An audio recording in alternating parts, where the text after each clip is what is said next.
OK, nous avons donc une relation entre température et mouvement des molécules. Donc, en regardant ça, on va regarder à comment ce mouvement-là va affecter, ou l'énergie cinétique, c'est-à-dire l'énergie du mouvement des molécules, va affecter l'énergie à l'intérieur d'une réaction.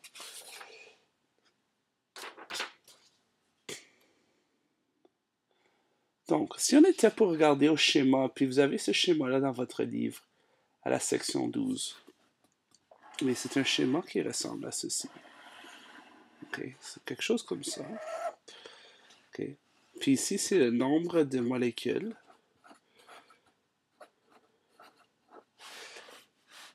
Puis ici, on a l'énergie.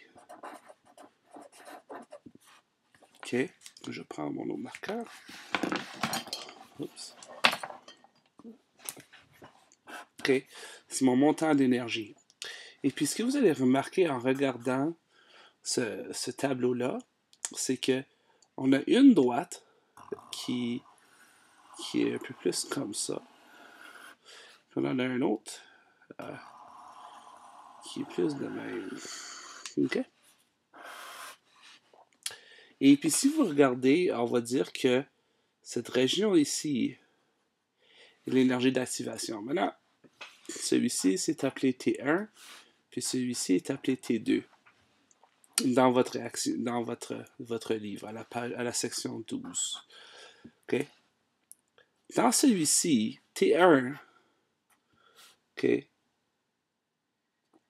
T1 a une température qui est beaucoup plus basse que T2. Donc, on va juste assigner une température. Okay? On va dire entre T1 et 50 degrés. Puis on va dire que T2, OK, je sais pas, 100 degrés Celsius. Maintenant, si on calculerait l'air sous la courbe, OK, ça nous donnerait le nombre de molécules. OK? Donc, l'air sous la courbe, l'air sous la courbe,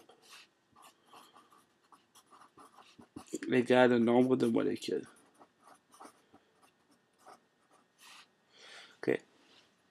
Alors, dans ce cas ici, OK, ici, on regarde les molécules. Puis, si on regarde la T1, par exemple,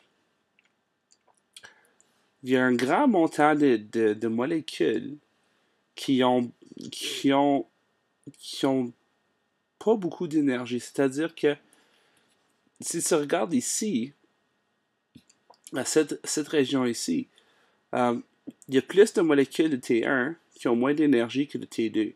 À T2, les molécules ont plus d'énergie parce il y a plus de molécules plus loin à la droite du tableau, OK? Parce que plus loin qu'on va à la droite, plus il y a d'énergie. Alors, à ce point ici, on a le même montant de molécules, mais ici, on a de plus en plus de molécules dans T2 qui ont plus d'énergie. Maintenant, ce que vous remarquez ici, cette région ici, on appelle ça l'énergie d'activation. OK? Puis ça, c'est un point super important, pas d'action, d'activation. C'est T-I-V-A-T-I-O-N. OK? L'énergie d'activation. Puis ça, c'est vraiment important. Parce que c'est l'énergie d'activation qui déclenche la réaction. Okay? Alors, ce que vous allez remarquer, c'est que il y a plus de molécules qui frappent l'énergie d'activation dans T2 que des 1. Parce que ça, c'est parce qu'il y a plus d'énergie dans les molécules à 100 degrés. Alors, si on était pour penser à un système un peu plus, disons, traditionnel, pensez à un monsieur qui pousse une grosse pierre ou quelque chose en haut d'une montagne. OK? Ça, c'est la page 14, si vous voulez voir. OK?